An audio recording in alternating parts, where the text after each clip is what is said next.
What's up, everybody? My name is Key Air, and you are watching The Important Things That Really Matter. Should you date a person that's in a lot of debt? Specifically talk about the subject of credit card debt. Not only are we going to be talking about the subject of credit card debt, we're going to talk about the credit card trap and how people get caught up in the credit card trap. And towards the end, I'm going to get some solutions to your problems to help you to get out of some credit card traps or credit card debts and stuff. So one of the things that you need to do is, since a lot of parents do not teach their children about money, a whole lot of parents do not teach their children about money. Go get your children, especially if they're teenagers, get your teenagers, pause the video, bring them in so they can sit down and watch the video also share the video with numerous people, because many parents do not teach their children, do not teach their teenagers about money. Pause the video, come on back. Also too, please like, please share the video, and please subscribe. And this is one of the videos that's going to save you a bunch of money. With anything, it's not going to be easy, but you're going to feel real good when you're able to get yourself out of the debt. So anyway, let's get into it. Should you date somebody in a lot of credit card debt? Interesting question. I think you know the question.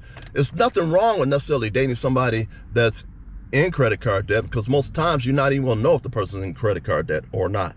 But if it is somebody that you are thinking about having a long-term relationship with, or if it's somebody, long-term relationship with or marriage, this is something you're going to have to take into consideration tremendously. And the dating process is preparing you for a long-term relationship or even a marriage with somebody.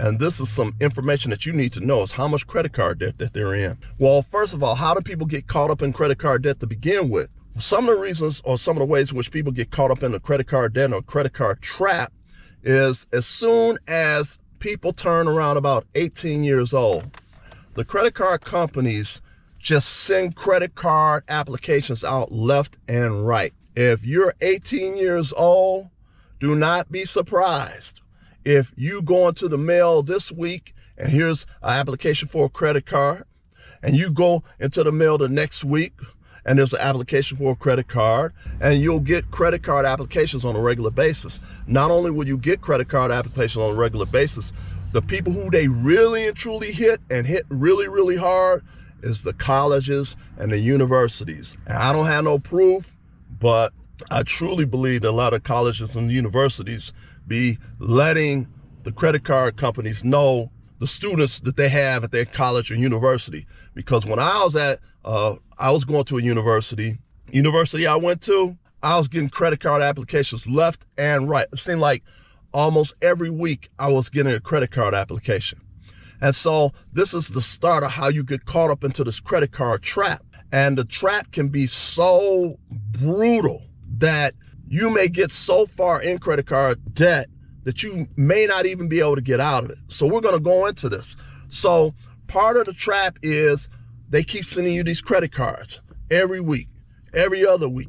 Every month you're getting credit card applications and somebody may have even talked to you about leaving credit cards alone, until one day you might be in need of something and you finally look in the mail one day and here's a credit card application. And for the last year or so, you left credit cards alone, but now you're in the need. Now you're like, hey, I can use this credit card to get myself out a little bit of debt.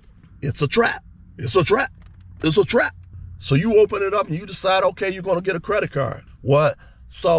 And then people tell you about, oh, you need to build a credit history. Well, there's some truth that you need to build a credit history. Most definitely. You need to build a credit history, but you don't need to build a credit history and find yourself in a whole lot of debt. But we're going to talk about that a little bit later. Is that you fill out a credit card application. Of course, you're not reading all the fine print. And I'm going to tell you about some of the fine print that you're not reading.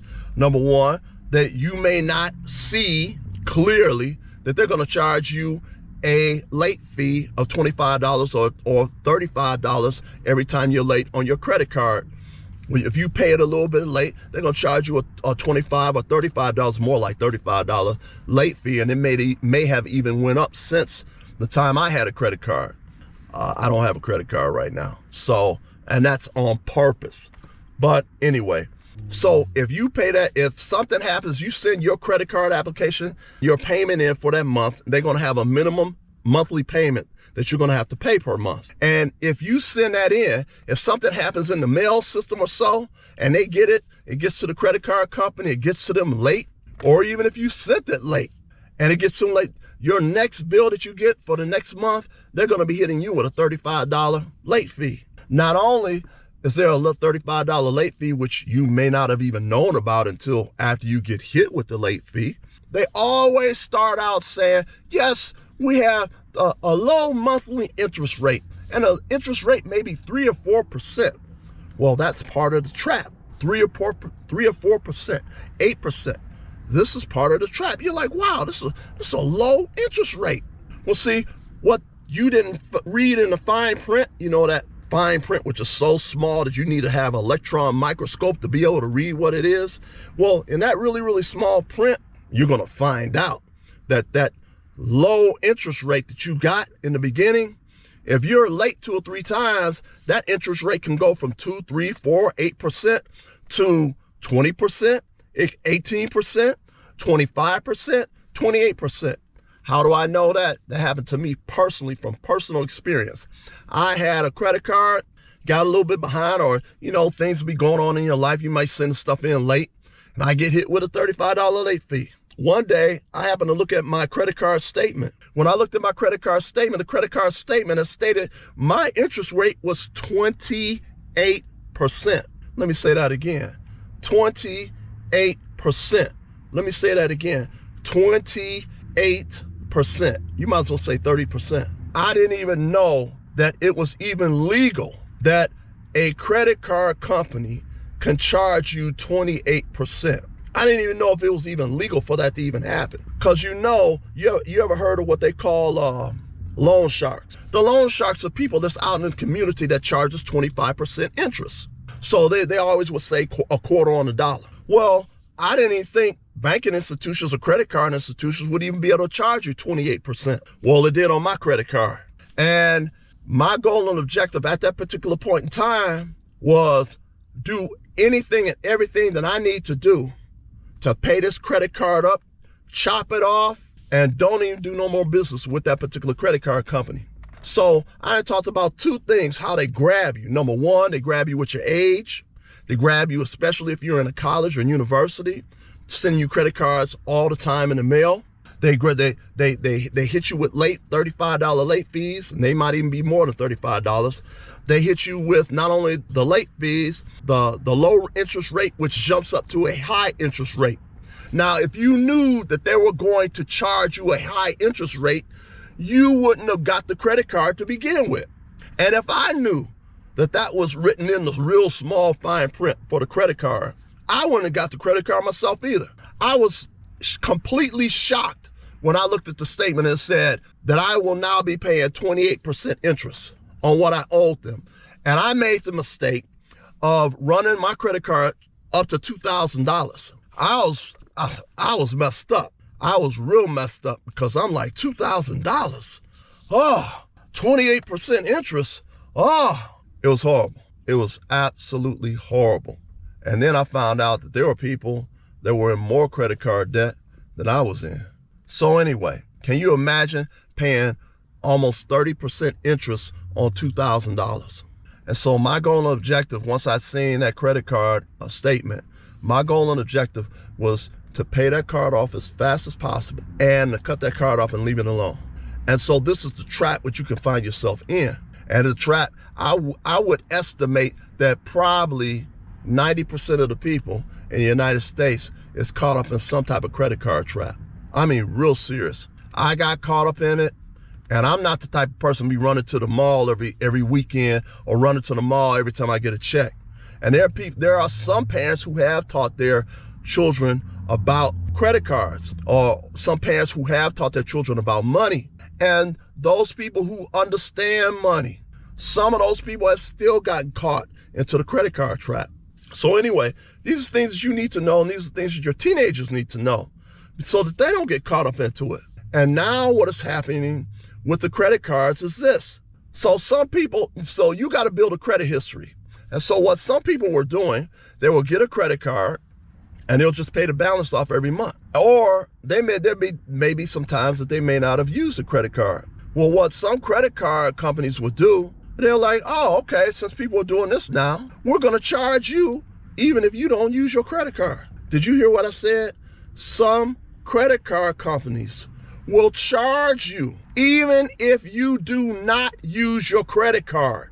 That's crazy, isn't it? So you're going to get charged for using your credit card, and you're going to get charged for not using your credit card. And so some of the things that I do suggest is this, is that since you do have to build a credit history, one of the main things I suggest that you do is you go get a credit card, and you get a credit card that does not charge you if you do not use it. That's number one. Number two, get a credit card that's really no more than $300. If you get a credit card and they say, we'll give you $500, you call them, you see them, see if they can drop it down to $300. And don't spend no more than $300. Make sure that the limit is set at $300, that you cannot accidentally spend over that and then they still charge you. Set the limit at $300, get you a credit card that does not charge you even if you don't use it, and you can build your history that way. And then you buy something on the credit card and then pay it off at the end of the month. Buy something on the credit card, pay it off at the end of the month. And only use that credit card really mainly for emergencies or every now and then just to try to build your credit history. So that does away with okay, you're trying to build a credit history. All right. So that's what you should do in the future.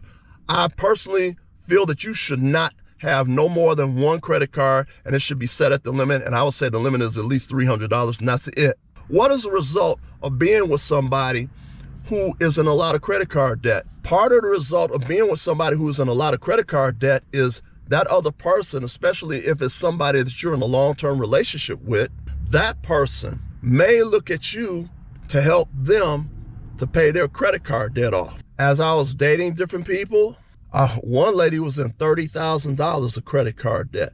Did you hear what I said?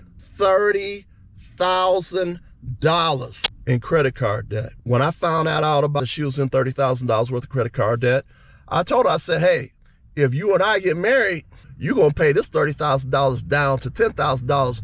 And she looked at me like I was crazy, like it was going to be my responsibility to pay off her $30,000 worth of debt. Is it really beneficial for you to date somebody that's in a whole lot of credit card debt? A lot of cases it's going to be no, because they're going to be expecting you to pay it, whether it's male or female. You have a lot of women that have good paying jobs now.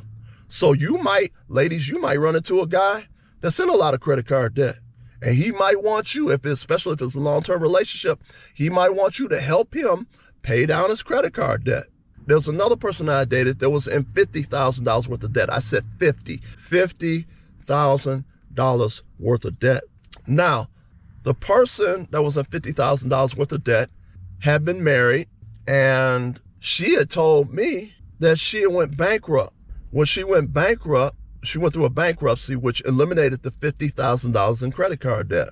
After the $50,000 worth of her credit card debt was eliminated through the bankruptcy, she turned around and ran the credit cards back up to $50,000 all over again. So really and truly, she actually was in $100,000 of credit card debt. That is absolutely ridiculous. What do you think that woman's going to expect somebody to do that's dating her? She's going to be expecting that man to pay that debt off. Matter of fact, that particular individual, that woman, she wanted me to help her pay off her $50,000 in credit card debt. I was like, yeah, okay, yeah, right. If you are in credit card debt right now, let's get into some of the solutions. I already discussed one of the solutions in reference to credit cards. Get rid of all your credit cards if you can. Get them all down to one credit card if you can. And then use every resource as possible to focus your attention on paying that particular credit card off. Get rid of all your other credit cards. See if they can take the balances from the other credit cards and move it to one credit card. That's number one. And then focus your attention on trying to pay that credit card off as much as possible. Okay, now you have to use a little bit of common sense. What is the common sense I'm talking about? You are not going to be able to pay a large debt off if you're still spending a lot of money. What do I mean by that? You cannot be hanging out at the club, because that's going to cost some money. You cannot be spending all your money at the hair salon and you're getting your nails done every week. You're going to have to cut back. You're going to have to cut back on a lot of things. You may have to start doing your nails your own self. You may have to start doing your hair your own self. Matter of fact, it's going to save you a whole lot of money if you do your own hair your own self and go the natural route. You're going to save yourself a whole lot of money in the hair process itself, because you're not going to somebody, you're taking care of it for yourself.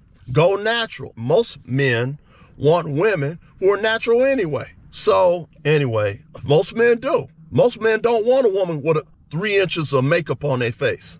Cut all that stuff out. You don't need it. Don't be going out to eat lunch all the time.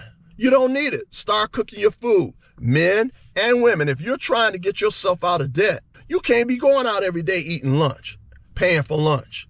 You can't be going out to dinner every other day or once a week. You need to cut all that stuff off. You need to eliminate all of the unnecessary spending that you need to eliminate, because you need that extra money goes towards paying more money on that credit card that you had all the other credit cards put on one credit card. Most ladies have too many clothes to begin with anyway. So why are you still going to spend money when it's not necessarily to spend money for clothes when you already got enough clothes? You're going to have to cut all them extra spending out if you want to be able to eliminate your debt. And you take the extra money that you've been saving and you put it towards the debt to eliminate the credit card debt. Well, these are some of the solutions. Please like, please share, please subscribe, and I'll see you on the next one. Peace.